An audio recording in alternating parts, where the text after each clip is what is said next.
We recently lived through an era of tokenmaxxing, where developers competed to see who could spend the most tokens, and some companies even had leaderboards for that. Turns out, an infinite loop was a pretty easy way to spend a whole bunch of money. But thankfully, that era is quickly coming to an end, as company leaders are now seeing the actual costs of challenging their developers to spend a whole bunch of money. Now, the temptation for some of these organizations might be to shut it all down, but there are plenty of actual spaces where AI has significantly improved workflows, and shutting it all down, well, that's not the answer either. So where do we draw the line? How do we make sure we're actually getting the most real value out of the tokens that we're paying for? Well, just last week, the Linux Foundation launched the Tokenomics Foundation, and I got J.R. Storment, the head of this new foundation, to sit down with me and tell us exactly how to thread the needle between shutting everything down and spending your entire revenue on tokens. JR, thank you so much for joining. Congratulations on the new role. Thank you, Luke. Great to be here. And I think you hit the right thing, which is we're trying to help people keep from having to shut everything down and get to that value. So glad to be here and excited to dig in. Thank you. So before we dive in, let's establish your credentials here. Who are you? What do you do? Who do you work for? All of that good stuff. Oh, credentials. That's always fun. So I work for the Linux Foundation, as you indicated. So Linux Foundation is a strange organization for those who don't know us, but we're a nonprofit association based in the US, and we host and hold a lot of the world's most important open source IP. So you've probably heard of the Linux kernel, right? So my coworker is Linus Torvald, who started Linux and works here at the Linux Foundation. You've probably heard of Kubernetes, and Kubernetes, which Google created and then they donated to us, is now one of the cornerstones of the Cloud Native Computing Foundation. You've probably also heard of MCP. Anthropic created that, donated it to us, and it's now one of the cornerstones of our Agentic AI Foundation. So the Linux Foundation covers literally, I think there's 1,200 different open source projects and programs now. I work in what we call the tech value umbrella, which covers now tokenomics. It also covers FinOps, it covers ITAM, and the Focus open source spec for cloud billing. Yeah, value is a very interesting and difficult word to define. So I'm going to grill you on that a little bit here, but very excited to have you here. If I remember correctly, the Linux Foundation, CNCF. So we just had Mumshad Monabeth on the podcast and covered the CNCF landscape. Are you responsible for that intimidating masterpiece with all the logos, or is that somebody else that I have to have on in order to grill them about that? There is a lot on the CNCF landscape. Yeah, I felt that when I joined as well. It's also kind of a sign of, I think, why we need to be doing what we're doing. If you look at the CNCF landscape, we're going to kind of head in that direction for tokenomics, because when people hear tokenomics, they think it's just about token costs, right? There's just this one piece. And I was talking actually yesterday with our CTO. We were laying out how we think we need to get to a place like that CNCF landscape to show the whole picture. And this parable came to mind about the blind man and the elephant. I'll probably mess it up, but I'll tell the short version. So essentially, there's these 6 blind men who none of them have ever seen an elephant. And the village they live in takes them to the palace where there's elephants to go look at an elephant for the first time or to experience an elephant. But because they can't see the whole elephant, each of them walks up to it and they put their hands on the elephant. And one of them walks up to the trunk, puts their hands there and goes, "Oh, an elephant, it's like a snake." And one of them walks up to the tail and puts their hands on the tail and goes, "Oh, an elephant, it's like a broom. It's got, swishy parts." Another one touches the side of the elephant and says it's a wall. And one touches the legs and says it's like the trunk of a tree. And this continues. And the moral of this story is that, all these men were right, but none of them were seeing the whole picture. And they all ended up fighting and arguing and squabbling over what an elephant is. And what we aim to do here at the Linux Foundation more broadly, and within tokenomics, we're just getting started, is help people who have differing perspectives around different parts of a technology problem come together, hopefully with some humility, with a lot of collaboration, and with a lot of open minds about what this thing is. Because if you've never experienced the whole of, and I'll take it out of the parable and bring it to this, the whole of what tokenomics is all about, or in the CNCF model, what cloud native is, you're probably just looking at one very small slice of it. And if you look at that cloud native landscape and you're just looking at one portion, you're going to miss the forest for the trees. So we're right at that early stage with tokenomics, which is, it's not really defined.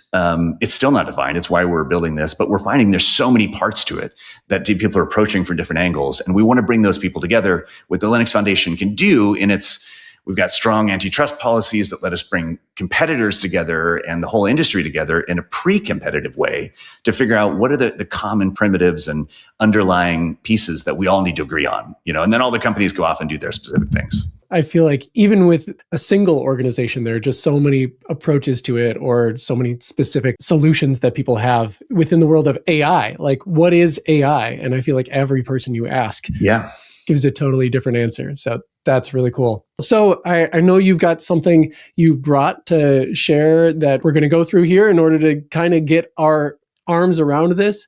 What can we talk through here? Yeah. So what I'm going to go through here is some of the slides from a keynote I gave recently, and it was at the FinOps Foundation conference because the Tokenomics Foundation didn't yet exist. And this was essentially our announcement of the plans to launch this. So I'm going to step through those and, feel free to jump in and let's get into it. So I started this talking about where the FinOps Foundation's conference had started. And that was actually in 2022. It started in Austin, Texas, as part of the open source conference that was happening there. And we didn't know at the time, but we launched this in what I like to call the before times. This was just a few months before GPT-1 from OpenAI launched. And it really changed the way that everybody worked in their jobs and really across the world. Now, that next period we entered after that, from roughly January 2023 to November 2025, is what we like to call the old days of Gen AI. And this was a period in time in which chatbots started to kind of understand you, and LLMs were able to write some pretty decent code. And here at the Linux Foundation and within the FinOps Foundation, we thought, we should look at how we might do better value from this and look at FinOps for AI.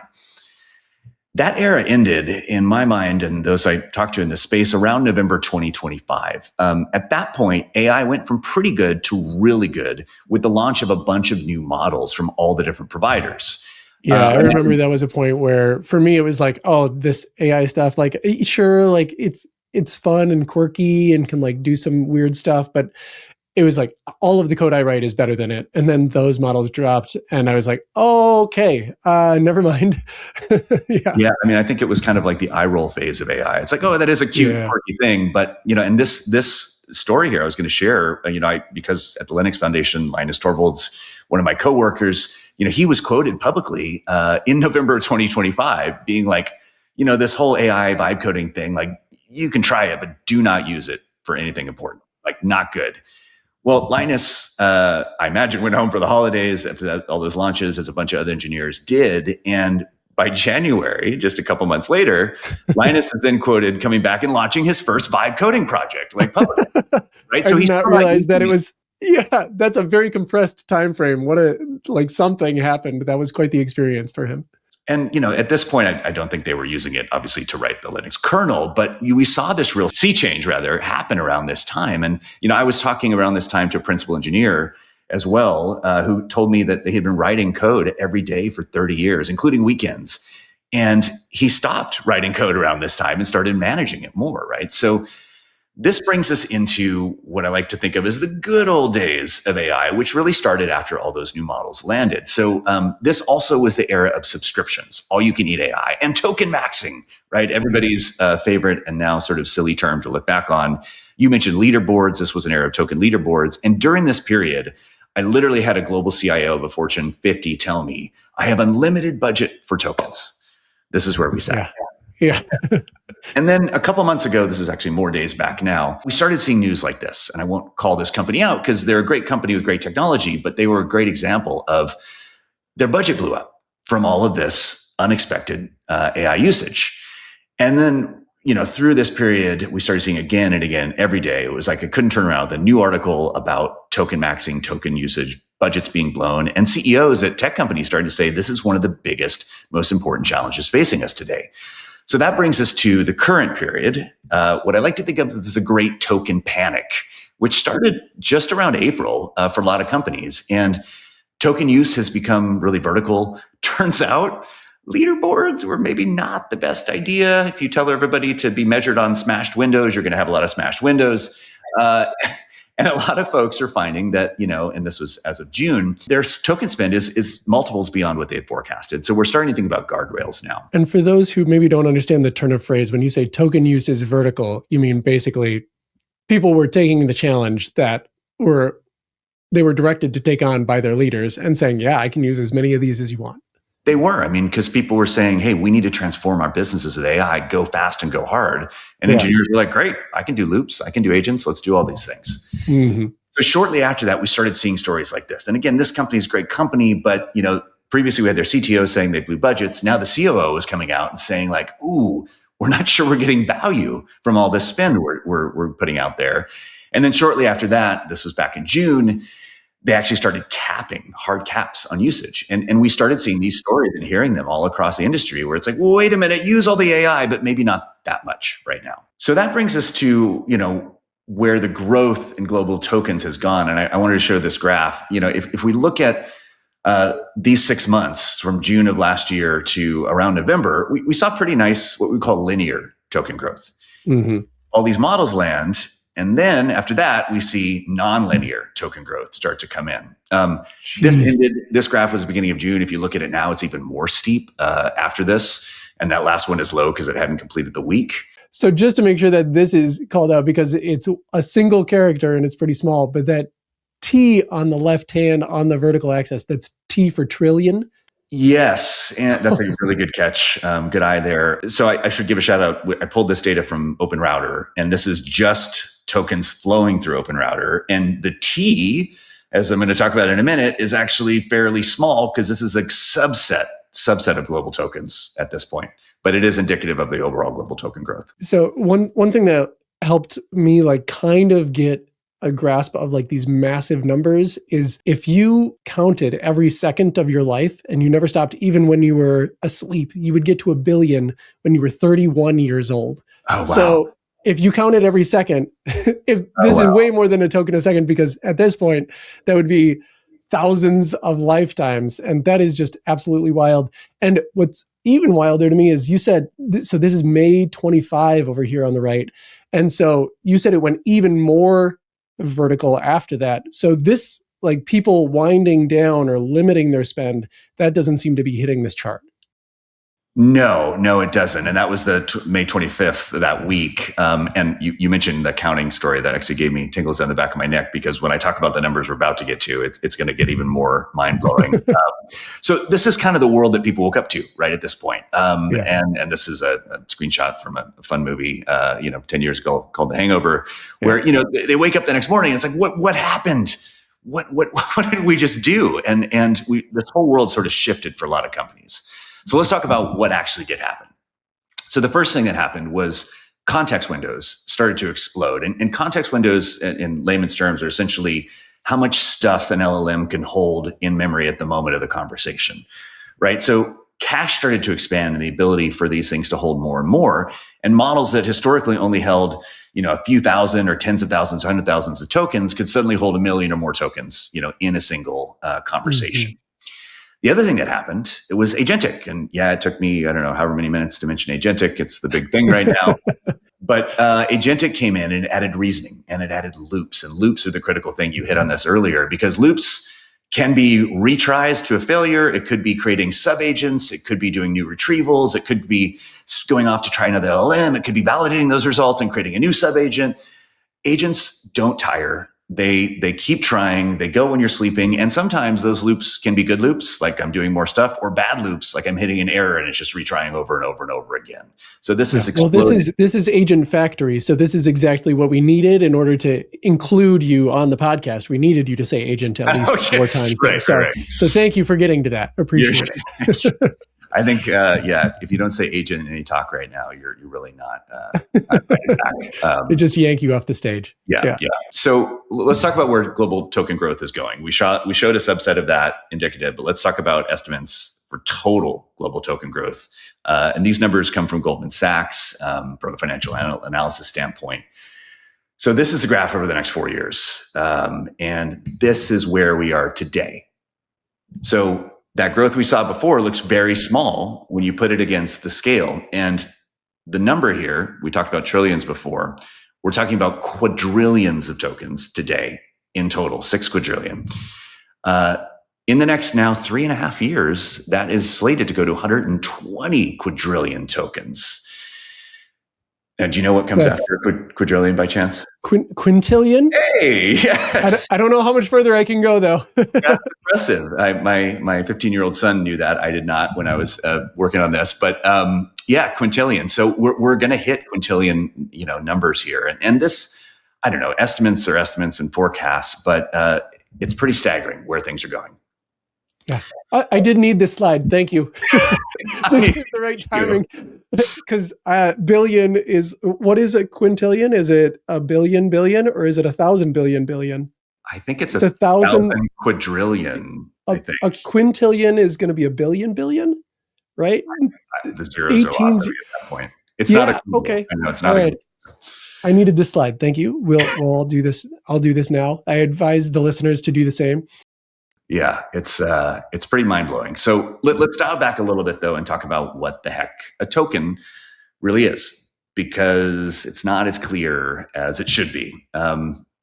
Tokens are pretty unique, actually, and they're unique not just in compute, but in the global economy. They're unique because right now they're having a big impact across a lot of different levels, maybe more than anything has since like oil in the 20th century. So tokens have 4 basic functions right now, and this is kind of the tip of the iceberg. But first, tokens are the unit of output coming from out all this data center growth, right? And we hear about NVIDIA hardware and Google hardware and Micron memory and SanDisk, all this like crazy amount of investment into data centers and compute and all these things. All of it is to output some form of token.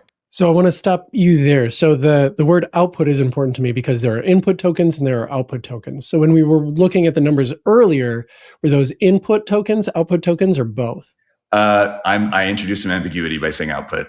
Those numbers were total tokens, input and output. And I'm not talking about output tokens when I say output. I'm talking about them more in economic terms of there's a big supply chain of hardware and data centers, and they're all factories creating tokens, which are encompassing both input and output tokens once we get okay. And is this exclusively LLMs then? So large language models output text tokens. Is this exclusively that? Or if somebody generates a video or an image, does that get counted as well in this? Yeah, there's a whole different set of parameters around tokens and what would be used for video or images. And to add to the complexity here, an individual LLM may use a different amount of tokens based on the dimensions of the image that it's given, right? Yeah. And of course, it uses a lot more for bigger videos and things like this. So, when we talk about tokens, and this is part of the problem, there's thousands or maybe millions of iterations. There's a high level of cardinality, right, between all the different ways this comes together into, individual tokens. So they really are, an atomic unit, because underneath all of this AI work that's happening and all these different iterations that you're talking about, there is some form of token that is being, consumed and delivered in inputs, outputs, in different formats. So tokens are in the compute, they're what the data centers serve. The second thing, and kind of what you're getting to, is tokens are also the cognition, they're the way the models think. If we saw the GTC conference that NVIDIA had back in March, they opened with this great video that showed how a sentence deconstructs into tokens, right? And some models might use a token per word. You might have some words that are multiple tokens or phrases, but they're the way the models actually think. And if you see them doing the math that they do, they're using tokens and building words and concepts out of these tokens. So tokens are also the way that the models price, right? So you've got cost per million tokens is a common metric. So there's an actual commercial aspect here, right, that comes in as well. Data centers are producing it, the model's thinking in it, and then the labs need to figure out how to price, and they're pricing literally based on tokens today, the majority. Because it's that fundamental unit. It's the thing we're all able to say, like, okay, this is the thing. But unlike, say, oil in that story, a barrel of oil is the same weight and dimensions all the time, right? A token is all across the board, depending on the model and the provider and all these things. And so the fourth thing, and really the commercial expression, if you will, of all this is, how do we get value? And tokens are a way that companies are trying to monetize. Neoclouds or providers are directly monetizing tokens. Anthropic and OpenAI and Google are selling tokens. You've got higher level services that are consuming tokens from one of those frontier model providers, and then they're monetizing a token-based concept through credits or something else on top of that. But tokens are all underneath all of this, an atomic unit, right? That are driving this sort of overall AI engine. Yeah, I'm very curious to see what comes next year because I feel like that's the hard one for me. Like the others feel like mathematical, like I can calculate exactly what those are, but the value is very Well, you tricky. can calculate it, but you can't in a standardized way calculate it because Yeah, a Google token is different than an Anthropic token, is different than a Kimi token, and different models and input output, all these things. So there's millions of iterations of this. fair. So let's talk about where tokens kind of sit in the overall AI stack. This is a fairly simplified view, so the principal engineers will probably scoff at this. But what I wanted to illustrate is that tokens kind of exist through all these different layers of this, right? There's token concepts in the models and the platforms at the application layer, and increasingly we're hearing in the news at the macroeconomic level a lot of push around sovereignty. Sovereign tokens in your own data center, sovereign tokens coming in Europe or in Latin America. There's a whole angle around where tokens are created. But really, a lot of the costs are generated in this sort of platform agentic layer. And I want to clarify, this is a huge misnomer, and tokenomics is maybe an imperfect term for describing a complex concept. A lot of the cost of AI is not tokens. It's not the token costs, even though we hear all about token costs. It's memory. It's vector and database and storage. It's the harness. It's training. It's evaluations. It's all these things that sit around it. In the way that if you look at cloud, compute is just one of the costs of cloud, right? Or storage is just one of the costs. There's networking. There's all these things, database around it. So when we talk about tokenomics and costs of AI, tokens are just one part of that equation, but they're an atomic unit that is involved with driving costs everywhere else. Have you heard of KV Cash, Luke? Yes, okay. I have. Great. So you're further along than most. This is the Agent Factory podcast. That's great. But if you go ask no. Let's talk through it though. Let's assume we hadn't. Sorry, I should say no so that I get the explanation to make sure. Let me turn it around. Why don't you tell me what KV Cash is? Oh no! What's your understanding of KV? I've made a terrible mistake. Okay. What I think KV Cache is I think it's a memory cache where essentially you have information on your computer that you want to access quickly, and that is where AI will pull its information from when it goes to generate that next token. Did I get close? How swing and miss? Funnily enough, I'm not an expert in KV Cache, but what I understand here is that there's a key value pair combination, and sometimes those values are cached and sometimes they aren't. And the challenge with things like KV Cache and these other areas is when things are well cached, they cost less, right? And when you do some of those things like model routing or selections that break your KV Cache, cost can go up.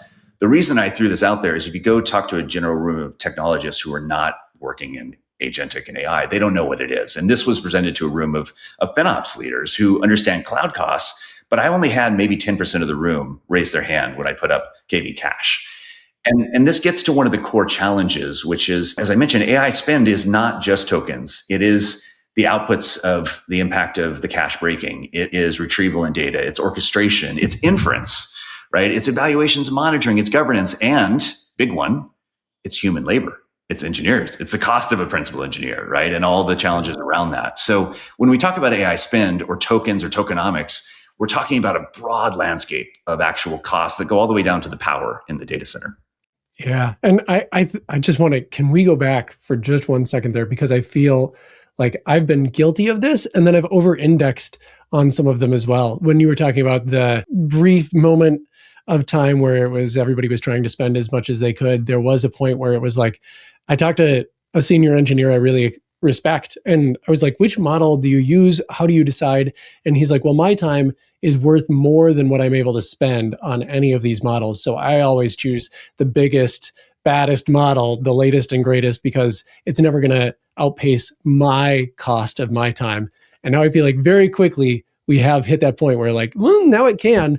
And so, yeah, this is very interesting. We could spend an hour on that conversation because if you start to unpack that, you've got a couple factors. First of all, engineers don't want to get and think about cloud provisioning. They don't want to get waken up at night when their infrastructure doesn't work. So they're likely to choose really beefy infrastructure, right, to cover that.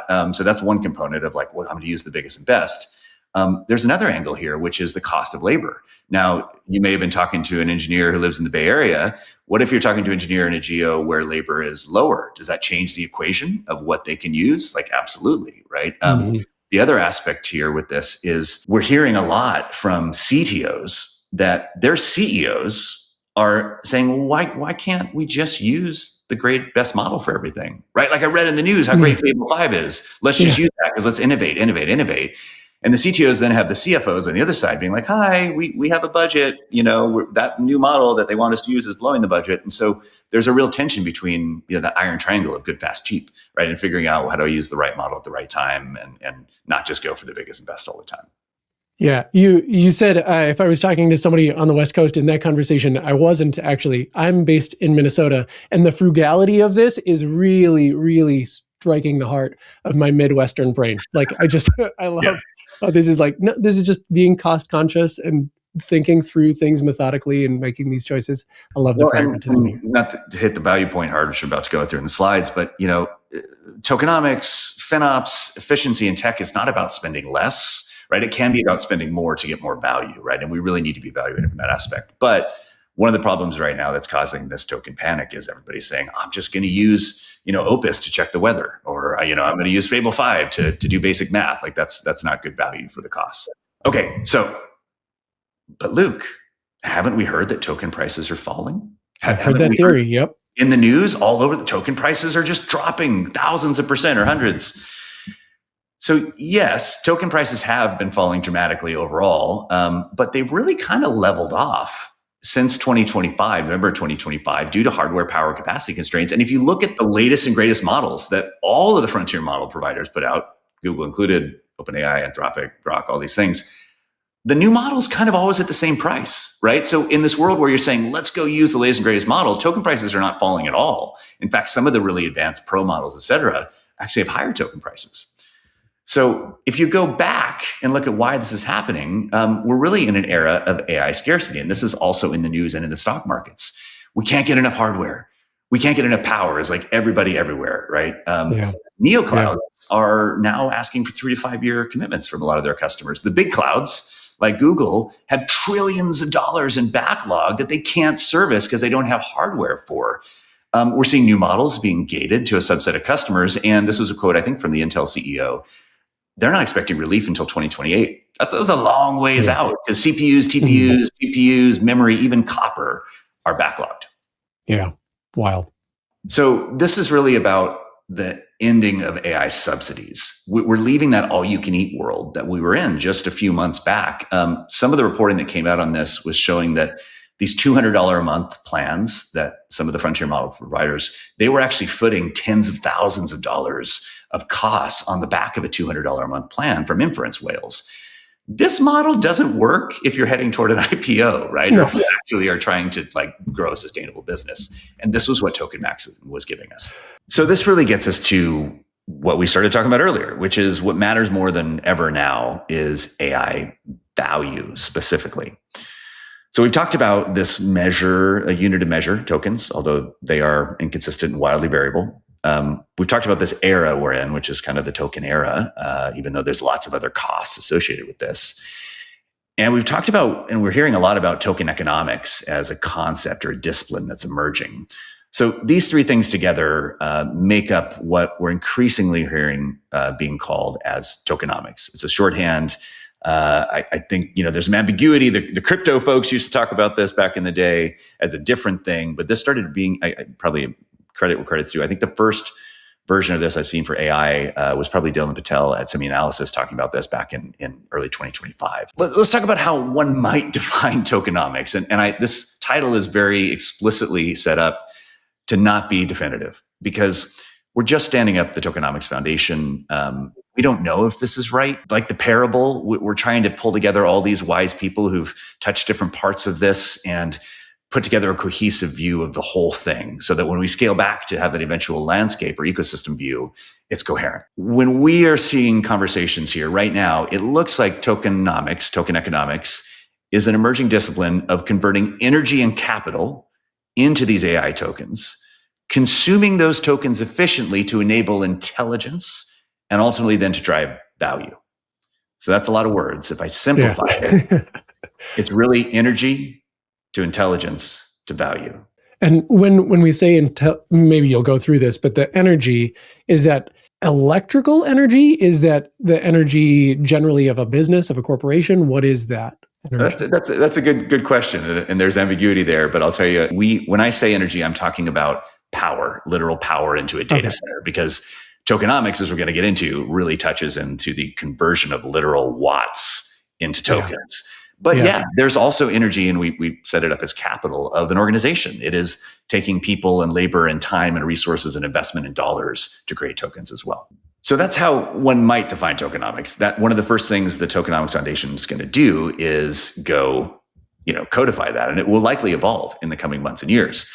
But I want to talk for a minute about FinOps, because the Linux Foundation also has the FinOps Foundation, and the FinOps Foundation is focused on FinOps, which is it's a framework and cultural practice that is about maximizing value. There's that value thing again of technology through like timely data-driven decision-making and creating accountability between engineering and finance and business and these various teams. So that kind of sounds similar, except FinOps assumes that the resources it's going to consume already exist. It thinks about instances, from their cloud provider, from Google or wherever it is. It thinks about database that it's getting that already exists. It thinks about existing resources. But how do you think about token creation? How does one go, okay, I've got literally power, watts, I've got data centers. I need to go then create these tokens. So this is where we start to see an emerging map of tokenomics that looks different than other things that existed so far, like FinOps. Okay, I'm going to let you keep going, but I am wondering where this plays with serverless, because in my mind, the response from the server doesn't exist until I make the request. If I'm doing the serverless thing, is this different from that somehow? Yeah, fair. But the resources which are going to deliver that request are already sitting there, right, ready to go. What we're talking about with tokenomics and the data center build outs and all of these conversations about power, because we literally are hearing data centers can't get enough consistent power, is creating a new raw commodity. It's like mining the oil out of the ground. We're creating the tokens. So there's a much more, we talk shift left in engineering is one thing. We're talking about shifting, all the way back to somebody breaking ground with a shovel to build a data center. Going all the way back to let's get this electricity into these rocks. Yeah. And conversations about where that electricity comes from, right? Solar or otherwise. So tokenomics, as we see this larger supply chain emerging, gets into, for a lot of the companies that are involved with this conversation with us, are hardware providers or clouds or neo clouds, and they're doing production of this energy, capital resources, token factories to go build these things. So that's one area. The second area is consumption of these. And to your serverless example, I'm going to go put in and this function that is going to respond and do a thing. That's the consumption of these things. It's then how do I allocate, those functions, or how do I forecast my usage of them? Or if we switch back to tokens, forecast my token usage. How do I optimize it? How do I be efficient? That consumption bucket is sort of where we start to think of more FinOps-y concepts and this idea of using well what we have or what we can procure. Yeah. Shifting to the right, we get into value, which is not just value of technology, but it's also how tokens and the AI economy are starting to impact monetization models, pricing models, labor implications. How many engineers should I have? How much output should those engineers have? There's a whole aspect of how tokens are changing the way that every company, but in particular, software and technology companies are pricing. Mm-hmm. So let's dig into production first. First bucket. This is a quote from GTC in March. Jensen was basically saying, and I was skeptical at the time, but he said then that every single company, every CEO, period, is going to have to start thinking about token factory effectiveness. And token factory effectiveness in their model was this idea of how do you align models and software and hardware to get the lowest token cost. And I have seen that actually now in the Fortune 100, I'd say, become a reality now. We are hearing from the CTOs we talk to and the CIOs that their bosses, the CEOs, are actually talking about this with their boards. How do we get better token costs? But token factories in the production side can take a ton of different forms, right? So there's the one we always hear about, and we've talked a lot about here, data centers, right? Data centers are being built or retooled to produce tokens and use tokens to create various AI services. But there's also edge. This is starting literally since June and the Fable 5 pullback. This has become a bigger topic, which was how do we create tokens on a desktop, Mac Minis? I know people with NVIDIA hardware in their garages. We know people who are buying things, and we're talking about models that can run on phones now and Android and all these different areas. Yeah, the one example I always think of is there was a Kubernetes podcast episode about cruise ships, which is just like, yeah, you're not going to make an API call. Like you got to do everything locally. And there it was Kafka and like doing the event stream. But if you're going to use anything like that, yeah, absolutely. What are you going to do when you're not connected? I was just on a 14-hour flight that didn't have Wi-Fi, and I couldn't, use my LLM of choice because it wasn't running locally, right? And there's a whole cost component of this as well, of course. And then, there's procured tokens, right? So I can get an Anthropic token from Google, or I can get it from Bedrock, or I can get it from Foundry at Microsoft, or if I go use a part service like Snowflake and Coco, their AI, agent, that consumes Anthropic tokens as well, right? And Gemini, you can do the same thing. It's stacked into all these other areas. And so, there's different ways we can get tokens. We even now have tokens coming from space, or potentially, data centers in space. We'll see when and how that plays out. But the idea here is that the boardroom now is having to ask new questions. So first, like, what does all this AI cost? Like, how do I get my arms around this cost, scaling cost, forecasting? It's hard to say, especially with shadow AI. And this is where we get into that second bucket, the consumption bucket. And this is actually really hard stuff, right? How do I allocate costs? How do I know what I'm going to spend? How do I get efficiency out of that? At our conference a couple of weeks ago, we had Pinterest there, and this was a great talk. If you want to go look at it, it's online. This guy, Embed Sharma, talked about the 5-layer cake of tokenomics consumption and how, as a principal engineer thinking about this stuff now, and I should note, they are cloud only, and they have to think about the silicon at their cloud provider and which chip generation they're on. They have to think about whether their cloud provider has the capacity to do what they need, including power to run those data centers. They have to think about the inference stack and models and quantization and routing and governance. And there's all this new sets of things that engineers who are used to dealing with a set of similar but different cloud concepts now have to think about with AI. That's very interesting. So just so everybody knows, if JR says that was a very interesting talk and you can watch it online, that link will be in the description for this video. So we'll make sure that that's there. That is a very interesting concept of like being very focused on the infrastructure being used, even when you're using cloud providers, because a lot of times I like to say like, well, I'm using the cloud, so it's all serverless, so I'm not going to worry about that. But there are people very much on the other end of that spectrum. Potentially companies at scale, or especially companies at scale. And because of this AI scarcity thing, right, you have to think about this. And because of the way of specific hardware, whether TPUs or GPUs or whatever your provider is, they all have different, ways that they can be efficient and ways they need to be used. And what works on one doesn't work on another. So there is a hardware consideration component that's big here. We also had some great talks, and we're just about to publish some materials, actually maybe online by the time of this podcast, around the levers of token efficiency. And these were donated by Adobe to the Linux Foundation.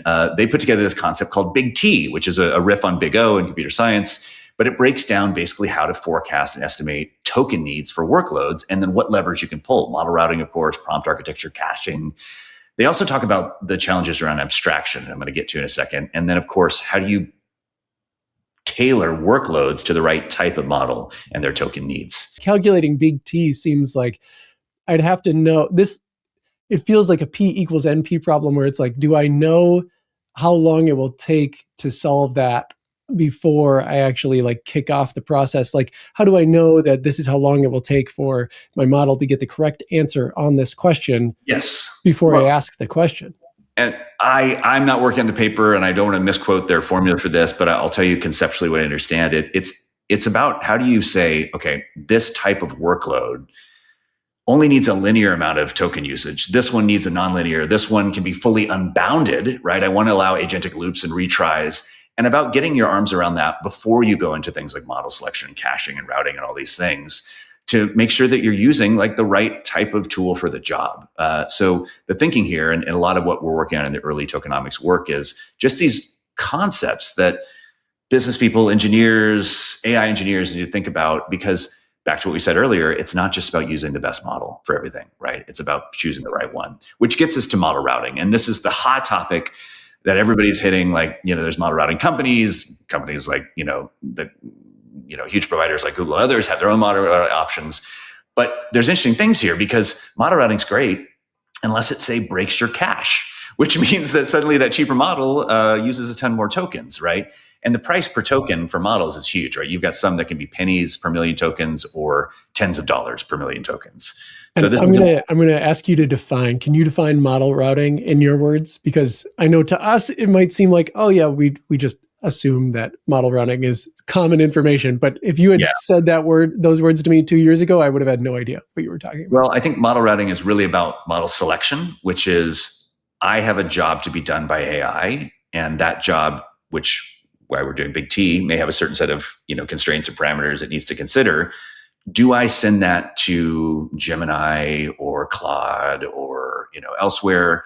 Once I'm chosen one of those, do I send it to the 3, the 4, the 5 class? How do I consider cost trade-offs for these things? I mean, the story we always hear from the CTOs is like, my engineers always want to use the Ferrari model, right? But maybe they need to use the Hyundai model, right, for this particular job. So model routing is a concept or model selection that says, let's go choose. And it could be manual, but really we want it to be programmatic. Let's programmatically choose the right model for the job based on what the agent's trying to accomplish. There's a bunch of new metrics to consider. I'm not going to spend a bunch of time on these because this is kind of the whole point of why we're doing this foundation, is that everybody's trying to figure out what are the right operational metrics, what are the right resiliency metrics, but ultimately, how do we get to value outcome metrics? What is our cost per verified outcome, for example? And so really the question that the boardroom is now starting to ask is, all right, we've spent all this money on AI. Now, what's the value of that intelligence? How has that intelligent use of AI played out into outcomes? And that gets us to the third bucket that we're seeing emerge as part of tokenomics, the value bucket. This is really having an obvious impact initially on software business models. If you go out there and read the news from Microsoft or Google or Adobe or SAP or ServiceNow, any of these big software providers, they're starting to have to switch from just this idea of seats or an all-you-can-eat model to usage. Some of this is driven by agents. Agents using a seat are going to use it more aggressively than a human does, right? Token costs and the whole token economy are going to change the dynamics here. We're also seeing a whole new set of models emerge for how these companies are pricing, right? We're seeing credit-based systems where if you're trying to abstract all the different Gemini costs, or let's say using Gemini and Anthropic and OpenAI and all these credit systems on top of that, we're seeing this in SaaS a lot. We're seeing hybrid models where there's sort of like a flat cost per month plus a usage, which is really starting to disrupt, look at organizations like Salesforce that have historically done seat-based, but now they've got AI add-ons. And then, of course, we're also beginning to see direct models where companies are literally doing markups and passing through token counts, better observability. You might bring your own telemetry to that. So we're moving from some companies from like an opaque but expensive way of pricing and seeing this stuff to a clearer but still kind of expensive. I really thought the end of your sentence was somehow going to be but inexpensive, and I was like, I don't think. Okay, yeah, all right, same page. Obviously a bit tongue in cheek, but and this isn't a knock on the companies or the providers. It's really about human behavior and non-human behavior of how people are consuming so many tokens, but not necessarily always with activities that are driving value. So this whole supply chain of, the cost of tokens to the cost of the intelligence and the margins and the outcomes are really having downstream effects across the whole thing. So if the cost of memory increases, and we actually saw this just, Apple announced a couple weeks ago, they had to raise the price of everything because their memory went up. If that changes, that impacts the cost of the intelligence the company's delivering. And then it downstream has to, in that example I gave, change pricing. It can also force a company to change their entire business model for how they are charging their customers because they're no longer dealing with a resource that they fully control. So there's a lot of unanswered questions that have come up. How do you measure intelligent outcome? Should we look at intelligence per watt or TCO? How do we standardize price changes and transparency when you've got thousands of different models? How do you start to consider pricing for failure, right? Because you want engineers to experiment. What is tokenomics and how does it even intersect with other disciplines like FinOps? And really, should a human be doing any of this work at all? Or should this be something that agents are doing? Yeah, I feel like with all of those, for me, the numerator is harder to measure than the denominator. What is the intelligence we extract? Does somebody have a measure of intelligence that we're going by in order to answer this? Well, and does high intelligence deliver business outcomes and value, right? And yeah. So I would agree, and I would also push back after years of working all the things like FinOps within cloud and related technology disciplines that yes, the numerator is what we want to focus on in the unit economics equation to get to value, but getting to a TCO denominator has always been hard for technology, and it's 100x harder with AI, where you've got all these other costs to consider wrapped around that. So, while people want to get to the numerator conversation about business value, getting accurate total costs is still hard when you're looking at this whole supply chain. Yeah, I feel like at least on the software side, obviously this will be different for different fields, but like we started with like lines of code, and then it was like how many story points, and then it was how many pull requests, and I just where do we find that number?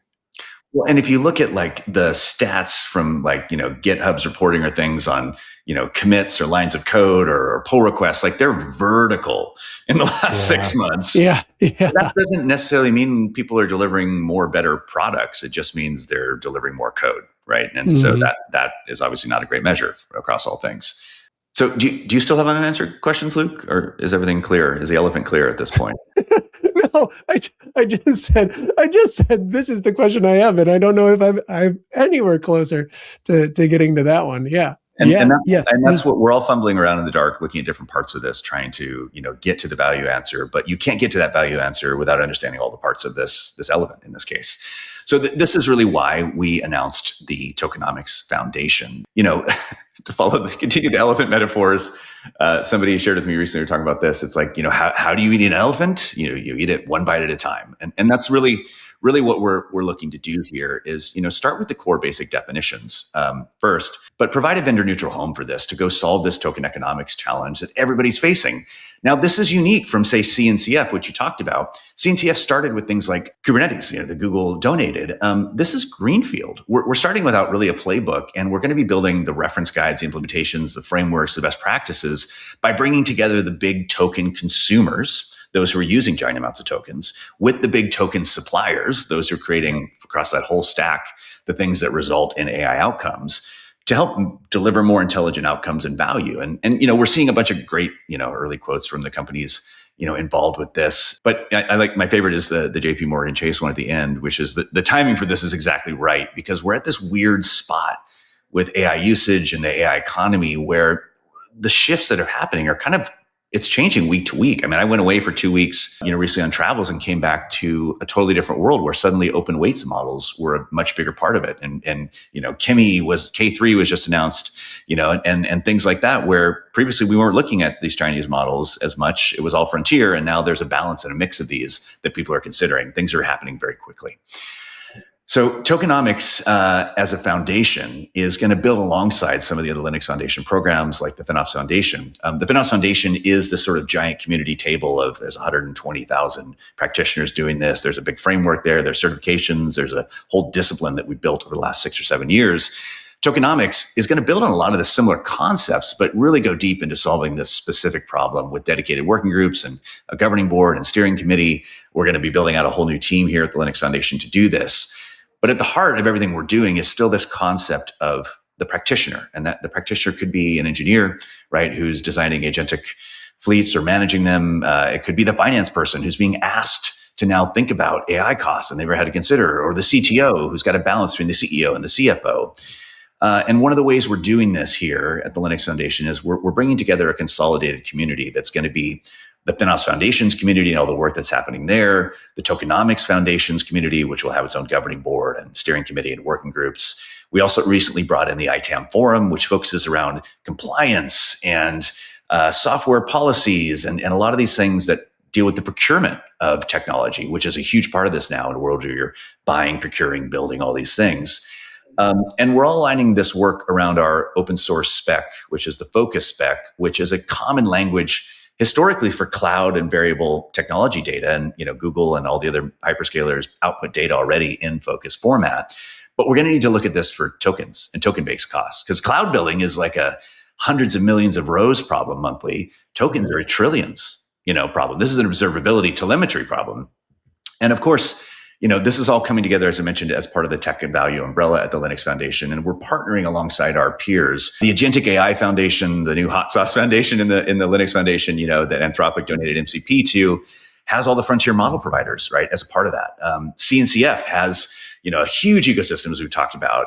There's big security considerations here. The PyTorch Foundation hosts VLLM and a lot of these lower level systems that are needed ultimately for the tokenomics equation and value. And the Linux kernel, is something, we're part of the Mythos preview, and we're looking at how all these things interact with security for these things as well. We're bringing all this together to say, how do we solve this problem for everybody? And the announcement we left our conference with a couple weeks ago was that we're launching a new conference to bring together all of these folks. It's called Tokenomicon, which I learned after we named this a Nomicon, which is the core thing in there, is a book of knowledge or a book of wisdom, right, from some of that lore. So we're bringing together the knowledge in the book of wisdom for tokens. We're going to partner this conference with a lot of the other foundations that touch in this. There is a conference for CNCF. There's a conference for Agentic AI Foundation. This is actually going to be unique in that it's a horizontal conference, not focused on a single set of technology, as a lot of the others are, but around value from all of these technologies through the lens of AI. And this will be our first one. The big one is in San Diego next June. But in the meantime, we've got one coming in Amsterdam in September. We're doing one in London in February. And we're just spinning up. Essentially, we had our first governing board meeting on July 30th, Tokenomics Foundation, and we're starting to build. That's so cool. These first conferences, for people who haven't been to like the first of a conference, there are often like weird aspects to them because not everything is polished. And I love that part so much because there are so many things where it's like you get a real experience of like, what are we doing here? What are the problems we're trying to solve? And that's very cool. And if nothing else, an excuse to go to San Diego. So fantastic. All right. Well, this is really terrific. I think I'm going to cut you off here unless there's any last thing you want to tell us before I jump into the portion of the podcast that is my favorite, but I won't fully give away what that is. All right. I just have what they need. Just that for us and myself and everybody in the community, like to step away from the dogma of what we know and what we think we know about how this needs to come together. I think we really are dealing with not just a new set of technologies, but the way organizations are using AI is changing generations of business models. And there was a great article that Block put out around intelligence and hierarchy and how we're entering this era where we now have non-human labor filling roles, right? Agents filling roles that humans have historically done. So this is going to impact how we think about value, how we think about team structures and cost. And while I'm sure this podcast and a lot of what the Linux Foundation does is all about the cool technology and what it can do, we also got to think about the value, right? And how that impacts business outcomes. And it's pretty transformational. So I'm excited to help build this, with everybody out there. And I guess that to the removing dogma thing, we don't know what we don't know yet. So, bring your thoughts, bring your expertise, and remember that you might just be looking at one piece of that larger elephant. Yeah. I love that so much. It is new and it's groundbreaking, but I feel like a lot of the principles are still evergreen, right? How much does this cost? What is the value I'm getting out of it? I think that is for software, that's a question we've always gotten from every time I've given a talk to a business organization. It's like, okay, how much did this cost for us to develop? All right, it took this many engineers this long. And I feel like that is a conversation that we're going to be forced to get better at having, which is valuable in its own way.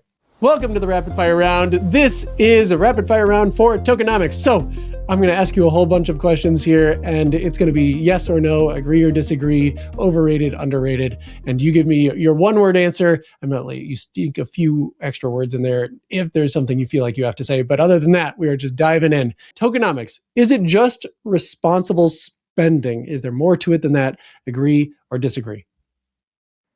Disagree. Tokenomics will eventually be the primary mechanism for cloud resource allocation. Agree or disagree? Oh, I want to say more words than just that.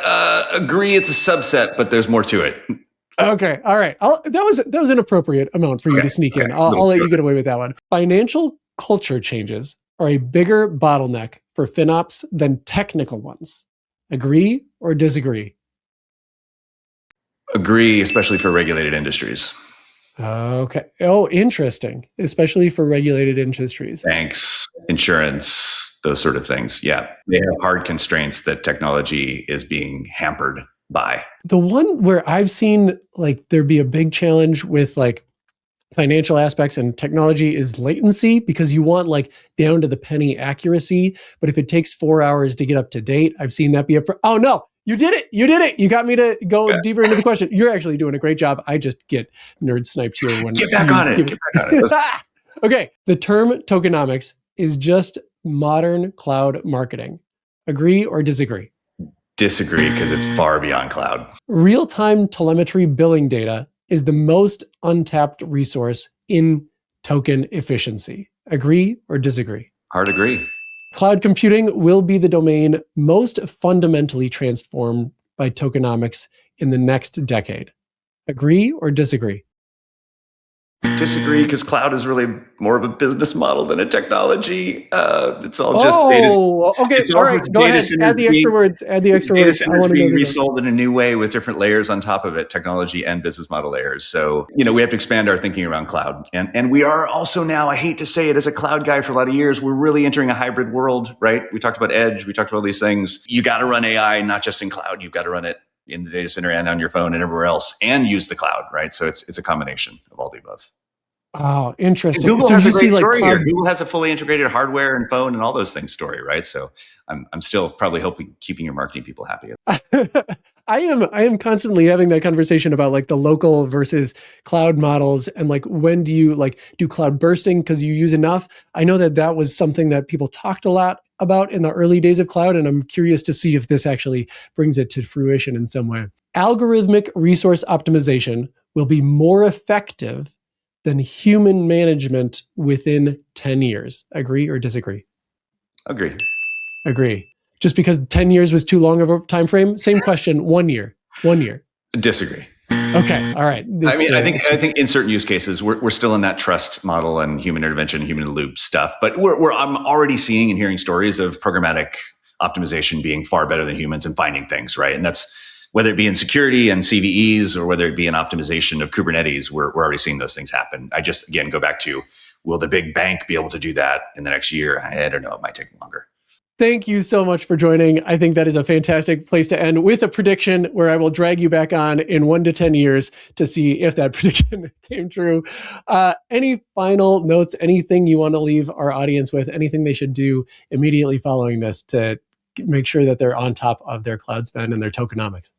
I mean, I feel like this is an existential crisis moment for everybody, for engineers, for technologists. I think the question we always get around this stuff is like, is AI coming for my job? And my view on that from talking to a lot of our community is that right now, probably not, but somebody else who's better with the AI is absolutely coming for your job, right? And so this is a moment, I think, for all of us to have both FOMO and FUD. Like the FOMO should be positive and like, how do I go learn everything I can and accelerate? And also there should be some fear, uncertainty of doubt. If I'm not doing that work, that my job, there will be jobs, but the jobs will be different, right? So I think this is like a great chance to go do that. So it's like, I'm trying to spend my nights and weekends learning, and I hope everybody else is too, because it's changing so fast. That is great advice. Can't think of anything better to end on. Thank you so much, JR, for joining us. Thank you for being a part of Agent Factory. And that's it for us this week. We are powering down.